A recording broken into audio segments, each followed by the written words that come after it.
How did you choose this work? This is not what you did when I first met you. No, right? I was momming quite a bit. My background's actually in biomedical engineering, so a complete shift. I was doing medical research for quite some time with a biotech company, and then I was home. I have 4 children, so raising those 4 individuals to launch into the world and do all the things that they're going to do. I actually came into senior placement, being a senior living advisor through life circumstances. And so probably about 10 years ago now, I had a grandmother who was in her 90s who's going to live in her home forever, right? And found herself in rehab, right? We had some falls, we went to the hospital, and now we're in rehab, which is like a classic scenario that I also find myself in on a daily basis. We had to figure out how are we going to discharge from rehab to assisted living quickly, because they don't give you a lot of time in rehab to figure that all out.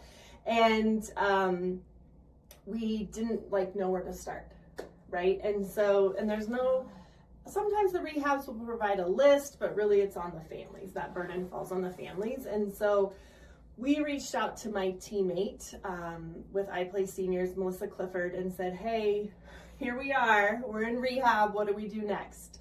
And she did an amazing job. She met us in the rehab. She came up with a short list of the options based on, we always talk with families about, healthcare needs, personal needs, wants, goals, what brings us joy, and then also the financial, because that's a big part of the picture. Some of them are so expensive. Yes.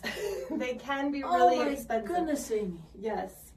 They don't necessarily have to be really expensive, and so we do a soft financials to kind of sift down to what's appropriate. I always tell families, I wouldn't be doing my job if I'm going to take you to the Ritz if you can't afford the Ritz, because that's not fair to you, right? So anyways, we met with her. She had an amazing short list. We ended up kind of matching and feeling comfortable with one of the communities. My grandmother moved in and had a very stimulating life for quite some years. She has now passed. She started this journey at 91, 92, so you can imagine she didn't have a ton of time in the assisted living, but it was at least 4 or 5 years, so quite some time. It was a great stimulating environment for her. She loved it. And then fast forward more recently, my husband's mother, so my mother-in-law, was diagnosed with a very aggressive dementia, fairly young. And so we tried a lot of things. We tried in-home care, and then we tried bringing her into our home. And then those scenarios just weren't a viable option anymore. And so she needed 24/7 oversight and care, and with a team that is trained to care for these, what can happen in dementia, which is all sorts of challenges, and it can be some erratic behaviors and things like that. And so again, kind of went through that journey of finding a good scenario for her.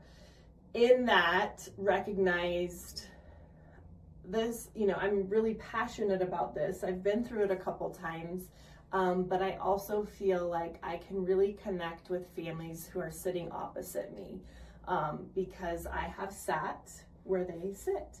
And so I get that the emotions are high. I get that finances are a concern. I get that, mom doesn't want to go. I get all the fears and anxieties that come with that. And so for that reason, I'm able to really connect with families.